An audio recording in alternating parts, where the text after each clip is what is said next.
Hello everyone, welcome back to knowledge for future study channel. मैं जुगल शर्मा आपसे इस video में एक इम्पोर्टेंट न्यूज़ डिस्कस करूंगा। आप सभी को पता होगा, हाल ही में इंडिया 5th लार्जेस्ट इकोनॉमी बन गया है वर्ल्ड में, ब्रिटेन यानी कि यूके को पछाड़कर। और एसबीआई की एक रिपोर्ट आई है जिसमें एसबीआई ने बोला है कि India to become 3rd largest economy by 2030। ये द हिंदू की रिपोर्ट है, आप पढ़ रहे हो कि इंडिया तीसरी लार्जेस्ट इकोनॉमी बन जाएगी 2030 तक। ये किसने बताया है? ये एसबीआई की एक रिपोर्ट आई है। तो इसके बारे में हम देखेंगे इस वीडियो में। India is set to become the 3rd largest economy in the world by 2030 according to latest estimates. The London headquartered accountancy giant said the rapid rise of Indian economy with its young workforce. यानी कि India में आपको पता होगा सबसे ज़्यादा young आबादी India में निवास करती है।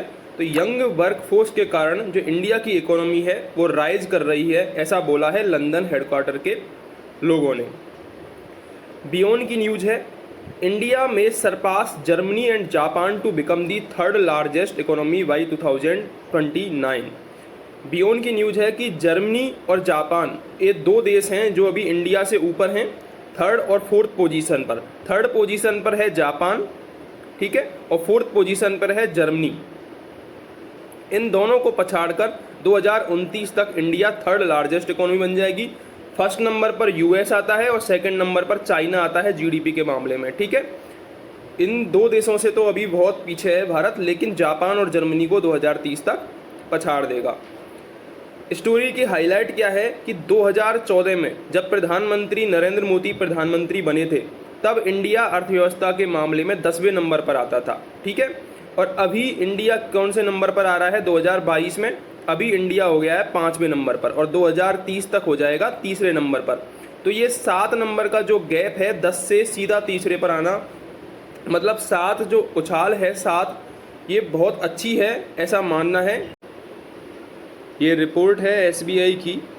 State Bank of India chief economic adviser Soumya Kanti Ghosh, इन्होंने कहा है कि India is likely to become the 3rd largest economy by 2029 largely due to the structural shift since 2014। जब से प्रधानमंत्री नरेंद्र मोदी आए हैं 2014 के बाद, तब से काफ़ी सारे मेजर चेंजेस हुए हैं, जैसे कि आत्मनिर्भर अभियान चला है इंडिया में, इसके अलावा स्टार्टअप इंडिया चला है, इसके अलावा मेक इन इंडिया प्रोग्राम चल रहा है इंडिया में। इन सब जो स्ट्रक्चरल शिफ्ट हैं, योजनाओं में जो शिफ्ट हैं, उनके कारण इंडिया 3rd लार्जेस्ट इकोनॉमी बनने वाला है 2029 तक।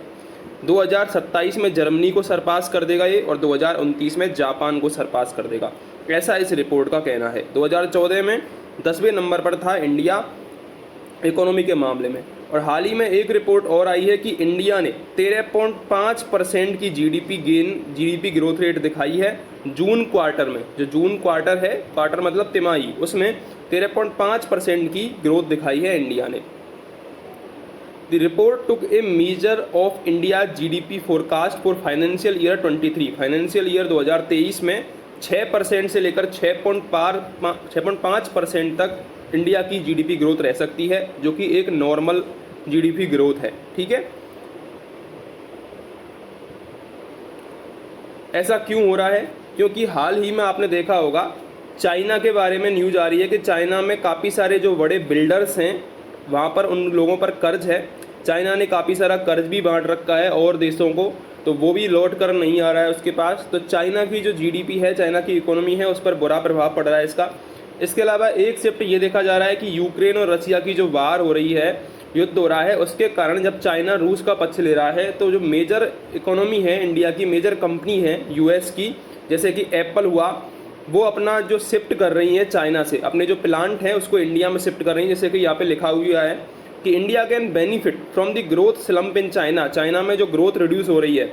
The report added that the Apple recent decision to start manufacturing of its newest arrival iPhone 14 in India, कि एप्पल का जो न्यू आईफोन है, जो कि कल ही लॉन्च हुआ है, iPhone 14, वो इंडिया में ही बनाएगा एप्पल, ठीक है, इंडिया से सप्लाई करेगा। फिर ऐसा मतलब इंडिया में भी प्लांट बना रहा है चाइना से निकलकर एप्पल, ठीक है। तो इसके कारण, और इसके अलावा एफडीआई भी इंडिया में बढ़ रहा है। इन्वेस्टमेंट हो रहा है, इसके कारण इंडिया की इकोनॉमी में सुधार देखने को मिला है। आपको पता होगा इंडिया में काफ़ी सारे यूनिकॉर्न भी बन रहे हैं। अभी एक रिपोर्ट आई थी हाल ही में कि यूनिकॉर्न के मामले में इस साल इंडिया चाइना को भी पछाड़ दिया है, ठीक है, यूनिकॉर्न के मामले में। इसके अलावा एक रिपोर्ट ये है कि size of the Indian economy with regards to nominal cash was $854.7 billion. India की जो इकोनॉमी है वो $854.7 बिलियन है, जबकि यूके की है $814 बिलियन, ठीक है। यानी कि हमारी इंडिया की ज़्यादा है यूके से, इसलिए ही 5वीं अर्थव्यवस्था बन गया है यूके को पछाड़कर इंडिया। ये businesstoday.in की रिपोर्ट है। India set to pip Germany and Japan to become world third largest economy by 2029। Bharat दुनिया की 5वीं सबसे बड़ी इकोनॉमी बनना कोई साधारण उपलब्धि नहीं है, ऐसा बोला है सूरत में पीएम मोदी ने बोला है, इस पर कमेंट किया है। और क्या बोला है उन्होंने, प्रधानमंत्री नरेंद्र मोदी ने बृहस्पतिवार को कहा कि भारत दुनिया की 5वीं सबसे बड़ी अर्थव्यवस्था बन गया है, यह कोई साधारण उपलब्धि नहीं है। मोदी ने गुजरात में सूरत के ओलपाड़ इलाके में आयोजित एक चिकित्सा शिविर में मौजूद लोगों को संबोधित करते हुए कहा कि हमें इस उत्साह को बनाए रखने की जरूरत है। इस मौके पर विभिन्न सरकारी योजनाओं के लाभार्थी भी मौजूद थे। प्रधानमंत्री ने कहा, हाल ही में भारत दुनिया की 5वीं सबसे बड़ी अर्थव्यवस्था बन गया है। इस उपलब्धि ने हमें वर्तमान अमृत काल में और अधिक मेहनत करने, बड़े लक्ष्यों को हासिल करने का भरोसा दिया है।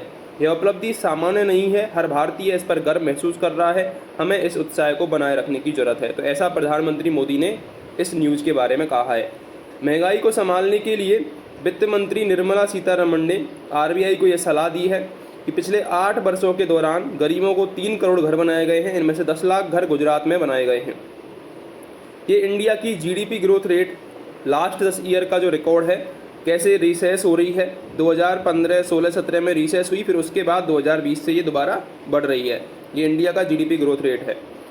फैक्टर्स क्या क्या हैं जो जिन्होंने इंडिया के जीडीपी को इन्फ्लुएंस किया है, उसमें एक तो मेजर जो ब्रिक कंट्रीज़ हैं, ब्राज़ील, रसिया, इंडिया, चाइना, इनकी जो इकोनॉमी है उसमें ग्रोथ देखने को मिली है कंपेरेटिव टू वेस्टर्न वर्ल्ड। यानी कि जर्मनी और यूनाइटेड स्टेट्स की इकोनॉमी की कंपैरिजन में रसिया, ब्राज़ील, इंडिया और चाइना की इकोनॉमी में सुधार देखने को मिला है। आपको पता होगा रसिया पर इतने सारे सैंक्शंस लगने के बावजूद उसकी इकोनॉमी ने बढ़िया प्रदर्शन किया है। क्यों किया है? क्योंकि रसिया ने ऑयल और जो गैस है उसका प्रोडक्शन बढ़ा दिया है और इंडिया को भी मेजर परचेजर बना लिया है रसिया ने अपने ऑयल को बेचने के मामले में, ठीक है। क्या क्या फैक्टर्स हैं इंडिया का? एक तो हेल्थ केयर सेक्टर फैक्टर है, यानी कि आपको पता होगा कोविड के टाइम में इंडिया ने अपनी खुद की वैक्सीन विकसित कर ली थी उस मामले में, और दवाइयों के मामले में इंडिया बहुत बड़ा एक्सपोर्टर है। इंडिया का हाल ही के टाइम में एक्सपोर्ट भी बढ़ा है और इंडिया अभी डिफेंस के मामले में भी एक्सपोर्ट बढ़ाने की योजना बना रहा है। Boom in the investment business, investment business में भी बूम आया है। ये भी एक मेजर कारक है इन्फ्लुएंस करने का इंडिया की जीडीपी को। ये आपको दिख रहा होगा एक चार्ट है जिसमें सबसे पहले नंबर पर है यूनाइटेड स्टेट्स, सेकंड पर है चाइना, थर्ड पर है जापान, फोर्थ पर है जर्मनी और 5वें नंबर पर इंडिया आ गया है, ठीक है। टॉप 15 में 5वें नंबर पर है इंडिया, पर 6ठे पर यूनाइटेड किंगडम पहुंच गया है। अब टोटल जीडीपी की बात करें तो लगभग $2.7 ट्रिलियन टोटल जीडीपी है इंडिया की फ़िलहाल। जर्मनी की 3.7 और जापान की 4.9 है। अगर पर कैपिटा की बात करें तो इंडिया में 1980 और सबसे ज़्यादा यूनाइटेड स्टेट्स में 59,939, ठीक है। अगर शेयर की बात करें जीडीपी परसेंट में तो इंडिया का शेयर है 3.28%, जो कि आने वाले टाइम में लगभग 4% हो जाएगा, वो कि जर्मनी को पछाड़ देगा, ठीक है।